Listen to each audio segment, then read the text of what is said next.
Starting a business is the same thing as starting a self-improvement journey, because the more you want to work on your business, the more it works on you. And if I had a chance to go back and speak to 21-year-old Joseph when he was starting his first business, here are 4 lessons that I will tell him.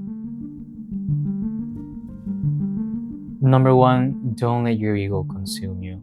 There will come a time where you're hustling, you're grinding, you're working, you're seeing numbers, you're seeing results, and money will come. Wherever energy flows, money goes. And there will come a time where you have quick success, young success. Now, what usually happens with this is that ego plays a very important role here and makes you think that you are bigger than what you actually are. Now, this can manifest as spending money you don't have. This can manifest as telling people you are something you are not yet. And ego will single-handedly destroy the person that you're trying to become. You know, there's a saying that says, stay small enough, long enough, you'll be big enough soon enough. When you get early success or when you're just starting out in business, you have to remain small for as long as you can. I don't know if you know the story about Gymshark, but Gymshark basically started with Ben Francis working with Pizza Hut. And he was making thousands of dollars, tens of thousands of dollars, still working in Pizza Hut. Why? Kept his expenses low. He didn't spend on any stupid things, and he maintained himself focused solely on growing in Gymshark. Now today we know Gymshark as a multi-billion-dollar clothing brand, and it's not by coincidence. That was very meticulously planned focus. And success sometimes comes at a price. And in my case, there was a time where I had the best clients in the best markets paying me amazing amounts of money that by that age, obviously when you touch a lot of money at a young age, you're just going to want to blow it all. And that was the cost for me. I made thousands of dollars tending to people with properties worth more than my complete net worth. And because of ego, I lost the ability to work not only with them because we lost the clients, but the money we made, I spent so fast thinking I was the shit that it completely drained our account. It filled up our credit cards and it left me almost losing the entire business. Why? Because ego told me you are the best, you are the shit, and everyone here thinks that you are rich. Now, lesson number 2, always put systems before hustle. When you start out in a business, working on the business is important. You're putting all the hours in, you're putting all your effort, you're putting all your focus, all your energy. That's perfect. When you start out, you have to do absolutely anything and everything to find product market fit, to see what your clients are looking for, what is the marketplace looking for. Now, when you're starting out, that is definitely the route to go. When you are growing, when you're seeing results, when you have clients, when you have referrals, when you have word of mouth, once you're growing, your strategy needs to shift from hustler to systemizer. Now, when you do systems, you have to find one single thing which has helped me a lot in my venture, which is leverage. And leverage is essentially, look at it like this. Each hour of input that you put out is hours of output and results that you get in return. Now, one of the biggest systems that has worked for me has been my weekly CEO agenda. Here is the agenda of my whole week from Sunday to Saturday, and there is almost no space in between tasks. All my hours are accounted for, and even on my rest days, I plan ahead what I'm supposed to do.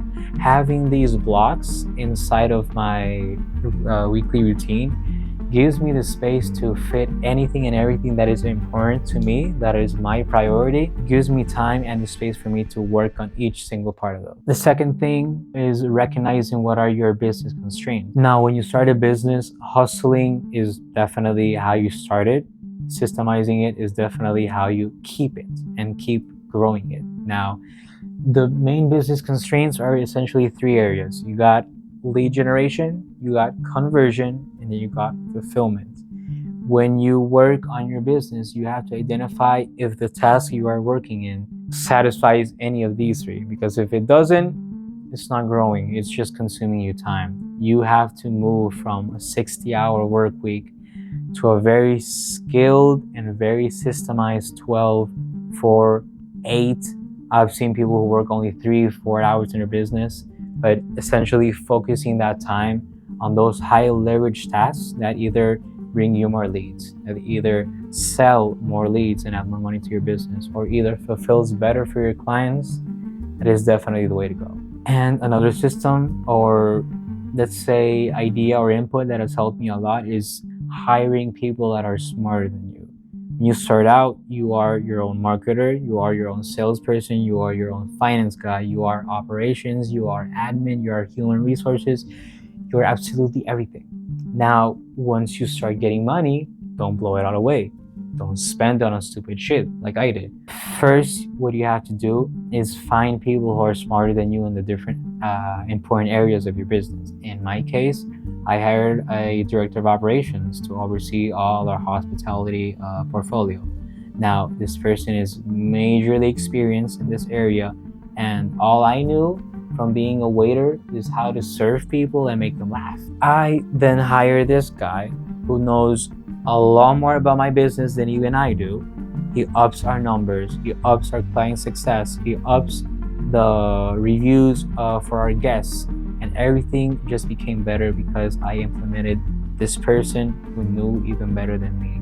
Today, he's performing amazingly. He is definitely a core member of our team, but it just comes to show how important it is to have people that know more than you work in the areas that are important to your business. Lesson number 3, and this is definitely the most important for me, is that family is the main goal, not the business. Now, the business will serve as a vehicle. It will serve as a way for you to get money, as a way for you to change, to become a person capable of achieving those success and dreams that you have. But never lose sight of why you do things. Family is very important. That is my huge why I do anything and everything that has to do with my personal growth.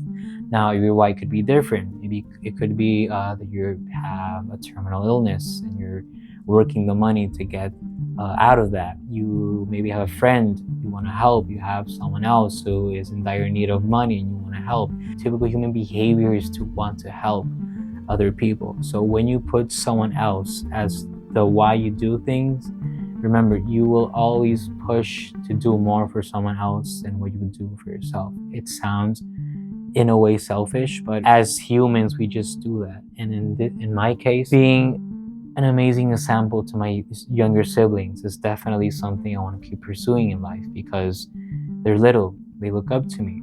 They look up to Big Brother. What is he doing? How does he respond? What does he do when push comes to shove? Anything and everything that I do, they are watching. It's the same for me as an older sibling. It's the same for you as a father or any fatherly figure, which that means that you have people looking up to you. Obviously, I want to make my parents proud too. I want to make my older siblings proud. But I think the most important thing is just to focus on your why. And having your family as the why is 100% a very important motivating factor to get you through those hard days. And lesson number 4, rock bottom is not failure. It is only learning. There was a time where I was starting out entrepreneurship, and again, ego. I made a lot of money doing solar sales from door-to-door knocking, and 2 of those sales made my complete 2 months worth of tips at the restaurant I used to work at. Now, what did that teach me? That taught me that I can make a lot more money in this area, in this certain area. What happened is that because I had that quick success, I made a lot of money early without knowing the consequences of it. I lost a lot of it blowing it on stupid shit, and I didn't know how to make it back because I got lucky. So there was a point in my life where I had only $7 to my name. Couldn't pay food, couldn't pay my utilities, I couldn't pay my phone bill, couldn't even pay for the gas that I needed to move my car. And those are one of the most hardest moments in my life, because I had to sell a lot of the stuff I love. Had to sell guitars, I had to sell amplifiers, I had to sell computers. I had this amazing computer monitor that I loved. I had to sell as well just to keep afloat. Now, what did that teach me? That taught me to be wiser with my money. That taught me that having quick success will, if not looked at, will eliminate and eradicate any and every money you have. And it just taught me to be more wary of things. If there is a good opportunity and it's too good to be true, sometimes it is. And you have to, yes, burning the boats is important, but you have to just test the waters. Not everyone is made for every type of skill. And even though I tried it, I failed, I tried again, and it went better for me, definitely throwing myself out there, just doing that without measuring the consequences was something that could have ended me. Now, that happened in 2023. As recent as last year, I also had a moment where I almost lost my business. Now, when I was in those moments, having thousands of dollars in debt, there was a single philosophy that helped me, and it's called Mushin. Mushin is essentially a Japanese concept of feeling emptiness. It is not being thoughtless, it is being thought-free.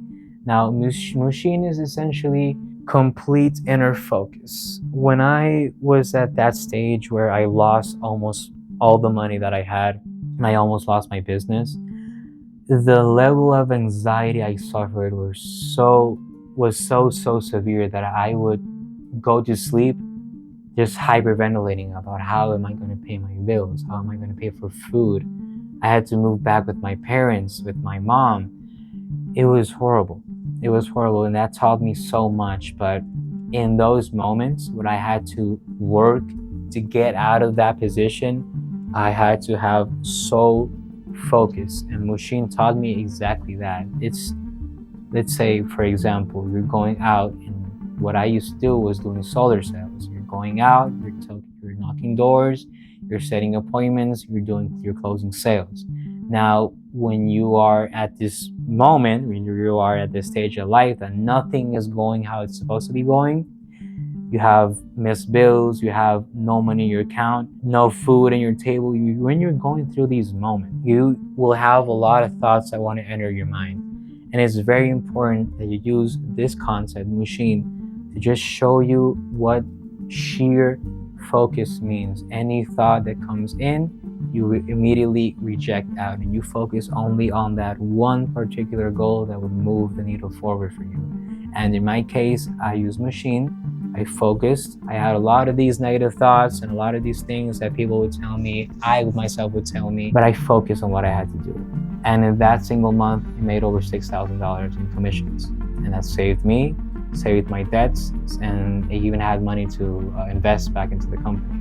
Now, this wouldn't have been possible if I didn't completely focus on what I had to do. And that is something that Mushin tells you, which is sheer, utter, complete focus. Now, even though with these lessons in mind, you're still going to make mistakes. You know, entrepreneurship is a constant growing of self. The more you learn, the more you earn. And the more experiences you go through and the more things you learn along the way while creating this project, this business, this startup idea, or anything that you're working on, the biggest thing is that you grow as a person and the business grows with you.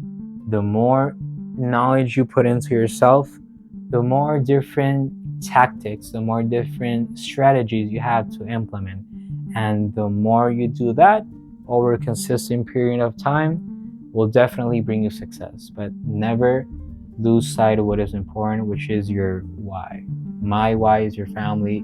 Your why could be different, but it's very important that you hold on to that, because things are going to get hard, and they will many, many times. But having that why present in your mind is the determining factor whether you're going to maintain enduring that pain to ultimately find success on the other way.